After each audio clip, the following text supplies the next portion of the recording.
Di awal episode ada wanita yang bernama Kang Bitna sedang diwawancarai di depan banyak orang. Kang Bitna di sini berbicara jika dia adalah iblis yang datang dari neraka masuk ke tubuh wanita yang sekarang mereka lihat. Orang-orang di sana tidak mempercayai perkataan Kang Bitna, tapi ada salah satu orang bertanya apakah Kang Bitna asli sudah mati. Pindah ke kejadian di mana Kang Bitna asli ternyata sudah meninggal ditusuk oleh seseorang entah oleh siapa. Roh Kang Bitna pun bangun dan melihat raganya tergeletak di tumpukan salju. Tapi tiba-tiba dimensi berhenti dan muncul pintu besar di bawah air yang membuat Kang Bitna masuk ke dalam pintu tersebut. Di dalam ada dua iblis yang sedang mengadili laki-laki karena di masa hidupnya telah membunuh seseorang.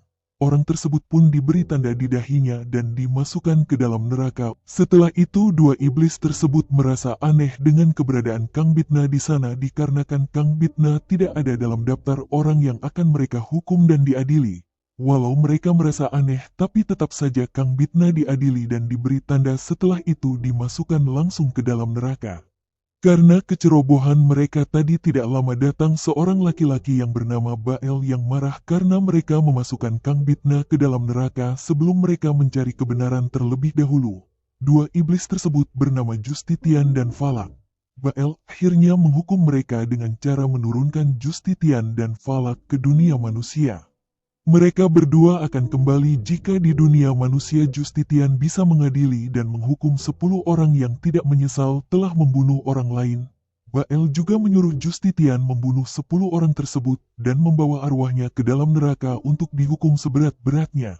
Tapi Justitian harus melakukan itu semua dengan wujud manusia yang telah dia masukkan ke neraka tadi yang bernama Kang Bitna.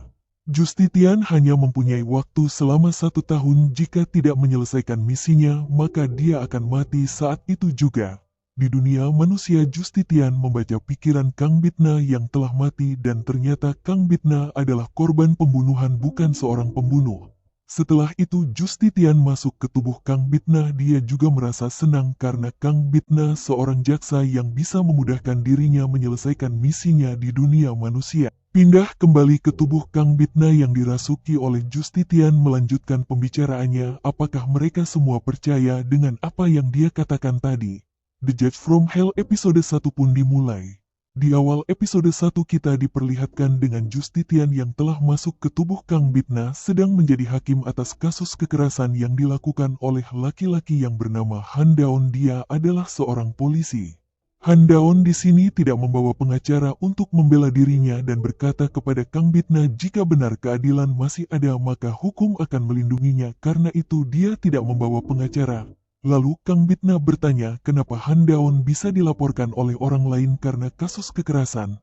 Han Daon lantas berkata jika yang sebenarnya terjadi adalah di mana orang yang melaporkan ia telah melukai warga. Karena dia seorang polisi, dia pun mengejarnya untuk menghukumnya, tapi sayangnya dia malah kabur dan melarikan diri yang membuatnya mengejarnya.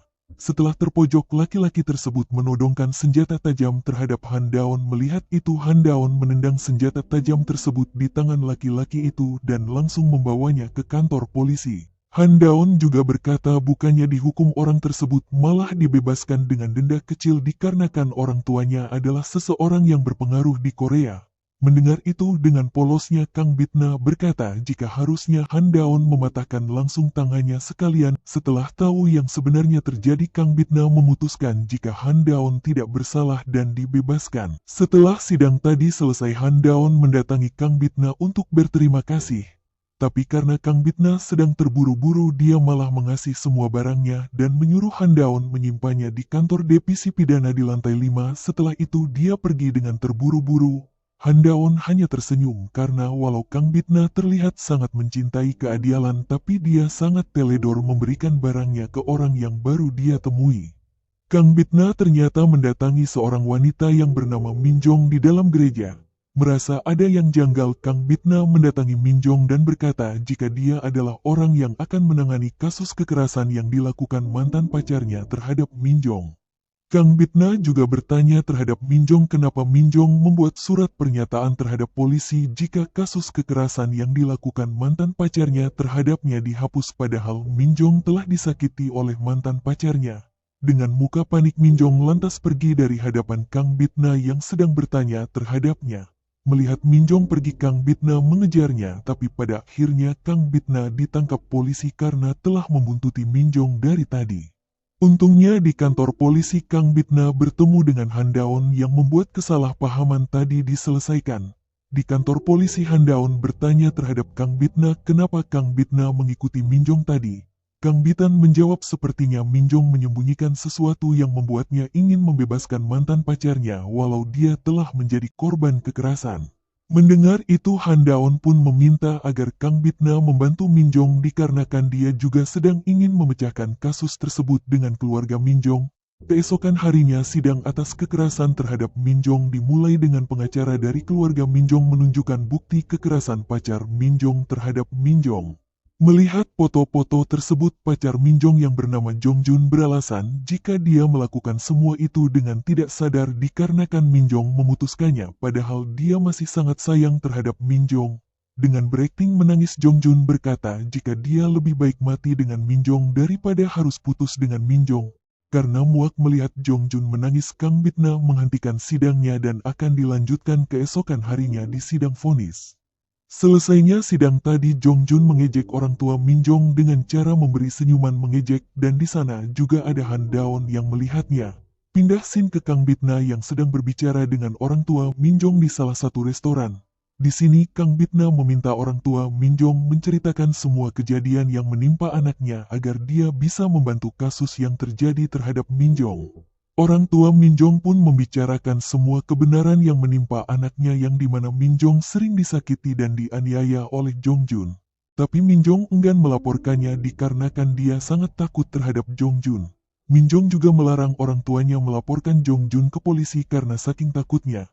Tapi karena orang tuanya tidak tahan lagi dengan kelakuan Jongjun terhadap anaknya, dia pun melaporkan Jongjun ke polisi. Mendengar semua itu tiba-tiba Kang Bitna tersenyum.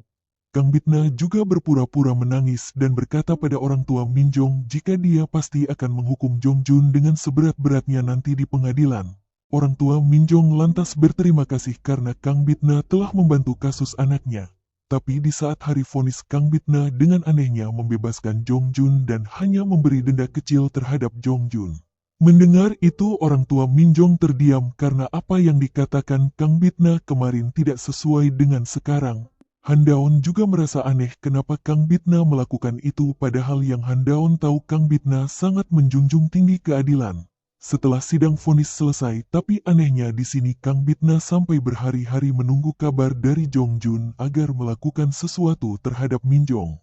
Merasa kesal karena Jongjun berhari-hari tidak ada kabar, dia pun menuliskan nama Jongjun di cermin dan melihat Jongjun di dalamnya yang akan pergi ke rumah Minjong. Melihat itu Kang Bitna tersenyum dan langsung datang ke tempat apartemen Minjong. Pindah ke Minjong yang sedang ketakutan dikarenakan ada orang yang datang ke kamarnya. Dia tidak berani membukanya karena takut itu adalah Jongjun, tapi setelah mendengar yang datang adalah pengantar makanan dia lantas membukanya. Namun betapa terkejutnya Minjong setelah membuka pintunya ternyata yang di luar adalah Jongjun. Jongjun dengan memaksa masuk ke kamar Minjong dan menutupnya kembali. Di dalam Jongjun menghajar Minjong dengan brutal sampai Minjong tidak sanggup lagi bergerak karena kekerasan yang dilakukan Jongjun terhadapnya. Jongjun juga di sini berkata pada Minjong jika dia juga akan menghajar kedua orang tuanya karena telah melaporkan dirinya ke polisi. Seperginya Jongjun dari kamarnya, Minjong memilih mengakhiri hidupnya di sana karena tidak kuat dengan kehidupannya sekarang. Pindah ke Jongjun yang sedang berjalan di luar yang dipanggil oleh Kang Bitna. Kang Bitna mengajak Jongjun berbicara dikarenakan ada sesuatu yang ingin dia katakan pada Jongjun. Di belakang tangan Kang Bitna memegang pisau yang di awal episode untuk menandai orang yang akan masuk ke neraka. Pindah kembali ke Kang Bitna asli yang sedang di neraka dikejar oleh monster neraka. Sekian lama mengejar, akhirnya Kang Bitna terpojok oleh monster tersebut. Untungnya saat Kang Bitna akan dimangsa tiba-tiba ada cahaya putih menyelamatkannya dari monster tersebut. Episode 1 pun berakhir.